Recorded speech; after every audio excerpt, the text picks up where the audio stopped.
स्वागत है आपका हमारे एक नए वीडियो में। दोस्तों, जैसा कि हमने आपको पहले बताया था कि हमारा जो टॉपिक इस समय चल रहा है वह ताम्र पाषाणिक सभ्यता के बारे में चल रहा है। और कल के वीडियो में हमने आपको ताम्र पाषाणिक सभ्यता के कुछ महत्वपूर्ण बातों को बताया था और कुछ प्रमुख ताम्र पाषाणिक सभ्यताएँ भी थी जो कि मैंने आपको बताया था, जैसे कायथा सभ्यता हो गया, आहार सभ्यता हो गया, मालवा सभ्यता हो गया, जारवे सभ्यता हो गया इत्यादि। और मैंने बताया था कि इसके बारे में मैं हर सभ्यता के बारे में एक डिटेल से वीडियो आपको बना के दूंगा। तो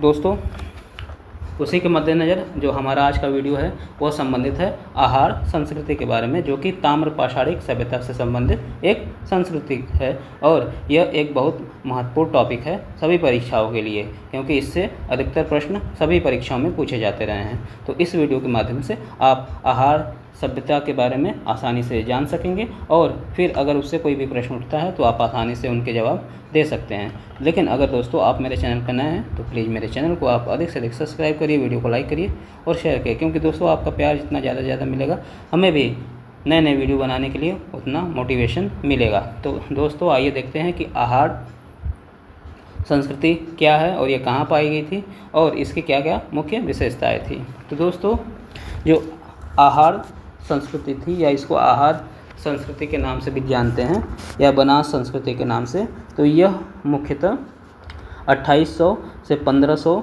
ईसा पूर्व के आसपास यह हमें देखने को मिलती है। और यह जो इसका स्थल है वह है दक्षिण पूर्व राजस्थान। आपको मैप के माध्यम से भी मैंने समझाने का प्रयास किया है ताकि आपको आसानी से और अच्छे से समझ में आ जाए। दोस्तों, ये जो मैप आपका दिख रहा है, ये जो सभ्यता है, यह जो दक्षिण पूर्वी राजस्थान का भाग है, ये जो आपको गिलुंड, बालाथल, आहार और ओजियाना इत्यादि, ये सभी मिलके हमारे आहार संस्कृति का निर्माण करते हैं। और इसको बनास संस्कृति के नाम से भी जाना जाता है, क्योंकि बनास नदी के नाम से इस एरिया की जो प्रमुख नदी है वह बनास नदी है, इसलिए इसको हम लोग बनास संस्कृति के नाम से भी जानते हैं। और जो इसका स्थान है दोस्तों, इसका जो स्थल है यह मुख्यतः उदयपुर से चित्तौड़गढ़ के आसपास हमको देखने को मिलता है। और जो एक सबसे बड़ी विशेषता इस सभ्यता की थी, यह सिंधु सभ्यता की समीपवर्ती थी और साथ ही समानकालीन भी थी, क्योंकि आपको पता है कि सिंधु घाटी सभ्यता का भी जो समय है वो 2500 ईसा पूर्व से 1500 ईसा पूर्व के आसपास देखने को मिलता है। और उसी समय में यह सभ्यता उस समय, यानी कि जो हमारी सिंधु घाटी की सभ्यता थी, जो कि एक नगरीय सभ्यता थी, उसके समकालीन और समीपवर्ती यह सभ्यता उस समय थी। तो आइए देखते हैं इसमें और आगे क्या है। अगर दोस्तों आपको वीडियो पसंद आ रहा है तो आप मेरे प्लीज़ चैनल को आप अधिक से अधिक सब्सक्राइब करिए, वीडियो को लाइक करिए। तो दोस्तों, अगर बात किया जाए कुछ महत्वपूर्ण चीज़ों के बारे में, तो इस सभ्यता के लिए जो तांबा था वह कहाँ से प्राप्त होता था दोस्तों, क्योंकि आपको पता है कि यह एक ताम्र पाषाणिक सभ्यता थी। और ताम्र पाषाणिक क्यों कहा जाता था, क्योंकि इस समय पत्थरों के हथियार के साथ साथ तांबे के हथियारों का भी प्रचलन होता था, इसलिए इसको ताम्र पाषाणिक सभ्यता के नाम से हम लोग जानते थे। तो जो तांबा था वह अरावली श्रेणी के खेतड़ी नामक स्थान से प्राप्त होता था। यह मोस्ट इम्पॉर्टेंट है दोस्तों, कई बार परीक्षाओं में ये पूछा गया है। यानी कि जो तांबे की प्राप्ति होती थी वह अरावली श्रेणी के खेतड़ी नामक स्थान से इनको होती थी। इसके अलावा जो इसके आसपास बहने वाली नदियाँ थीं, जहाँ जहाँ इस सभ्यता का विस्तार था, वह बनास नदी का क्षेत्र था, बेरच नदी और आहार नदी के आसपास ये सभ्यता उस समय विकसित हुई थी। अगर इसका पुराना नाम दोस्तों बात किया जाए तो इसका पुराना नाम ताम्रवती या ताम्रवती के नाम से भी इसको हम लोग जानते हैं। और यही बाद में आगे चल के अघाटपुर या फिर अघाट दुर्ग के नाम से भी यह सभ्यता जानी जाने लगी। ये भी दोस्तों इम्पॉर्टेंट है, क्योंकि परीक्षाओं में ये पूछा जा सकता है। और वर्तमान में अगर बात किया जाए तो वर्तमान में इसको धूलकोट के नाम से हम लोग जानते हैं, जो कि उदयपुर के आसपास है। और तकनीकी रूप से यह बहुत ही विकसित सभ्यता थी। यह बहुत ही इम्पॉर्टेंट टॉपिक है दोस्तों, कि तकनीकी रूप से अगर बात किया जाए तो यह सिंधु घाटी सभ्यता की भांति ही एक बहुत ही विकसित सभ्यता थी। और इस संस्कृति की जो एक मुख्य व्यवस्था थी कि जो इस संस्कृति को मुख्य पहचान दिलाने वाली वस्तुएं थी वह आहार नामक स्थान से प्राप्त होते हैं, इसलिए इसको हम लोग आहार सभ्यता के नाम से भी जानते हैं। और अगर बात किया जाए दोस्तों यहाँ के कुछ भवनों के बारे में, तो आहार नदी के किनारे अस्थाई बस्तियों का निवास प्रारंभ हो चुका था, यानी कि अस्थाई बस्तियाँ यहाँ पे बस चुकी थी। और जो मकान थे वह कच्ची ईंटों के थे और पत्थरों का प्रयोग करके बनाए जाते थे। इसके अलावा यहाँ से हम चूल्हे, एक से अधिक कमरे और अनाज के भंडार भी प्राप्त हुए हैं खुदाई में। दोस्तों वीडियो कैसा लग रहा है? दोस्तों ये वीडियो मेरा प्रयास रहता है कि मैं 10 मिनट के अंदर की वीडियो बनाऊं और 10 मिनट में ही आपको पूरी जानकारी प्रोवाइड करने का प्रयास करूं, जिससे कि आपको कम समय में अधिक से अधिक जानकारी मिले। मेरे दोस्तों इसके लिए बहुत काफ़ी मेहनत करनी पड़ती है, तो दोस्तों इसके लिए आप प्लीज़ मेरे चैनल को लाइक करिए और वीडियो को लाइक करिए, चैनल सब्सक्राइब करिए और मेरी मेहनत के लिए थोड़ा सा ये आपका योगदान हम चाहते हैं दोस्तों, ताकि इसी तरह नए नए वीडियो हम आपके सामने लाते रहें।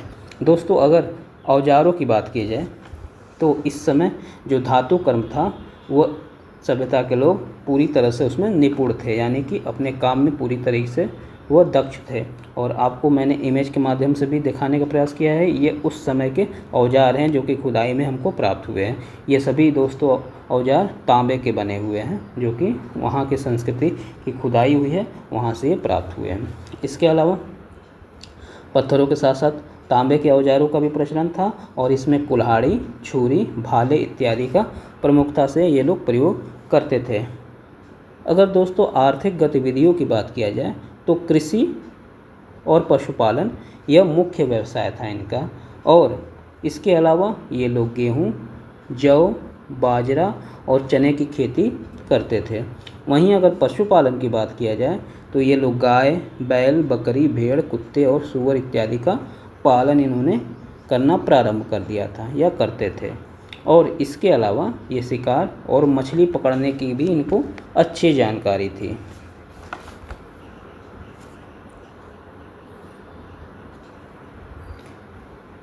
अगर इस संस्कृति की जो सबसे महत्वपूर्ण विशेषता की हम लोग बात करें दोस्तों, तो यह थे मृदभांड। मृदभांड क्या होते हैं दोस्तों? मिट्टी के बर्तन होते हैं, जो कि उस समय किसी भी सभ्यता का जो मृदभांड होता है यह उस समय के बारे में बताने का एक ही सबसे मजबूत जरिया होता है। इससे उसके बारे में हमको अच्छे से जानकारी होती है कि उस समय बर्तनों का प्रचलन कैसा था, उस पर किस प्रकार के रंगों का प्रयोग होता था, बर्तनों की डिजाइन कैसी होती थी। इससे उस समय की संस्कृति के बारे में पता करना में थोड़ा आसानी हो जाती है। तो उस समय की जो प्रमुख विशेषता थी, वहाँ के जो मृदभांड थे वह लाल रंग के थे और लाल रंग पे काले रंग की चित्रकारी का प्रयोग वो लोग करते थे। जैसा कि आप चित्र में देख पा रहे हैं, यह जो मिट्टी के बर्तन है, मृदभांड है, वहाँ पे खुदाई से हमें प्राप्त हुए हैं। इसके अलावा गोड़ीदार तस्तरी का भी ये लोग प्रयोग करते थे, जैसे कि तस्तरी के नीचे पहिए वगैरह लगे होते थे। इस समय मातृ देवी की पूजा का प्रचलन था, यानी कि मातृ देवी इनकी प्रमुख देवी थी। इसके अलावा दाह संस्कार के भी साक्ष्य हमको देखने को मिलते हैं। वहीं बात किया जाए बालाथल की, तो बालाथल से 2 मंजिला मकान, कंकाल और अनाज के भंडार हमको मिले हैं। इसके अलावा गेलुंड एक स्थान है, वहाँ से घरों के ढांचों के अवशेष और बालाथल से ही तांबे और पत्थर के हथियार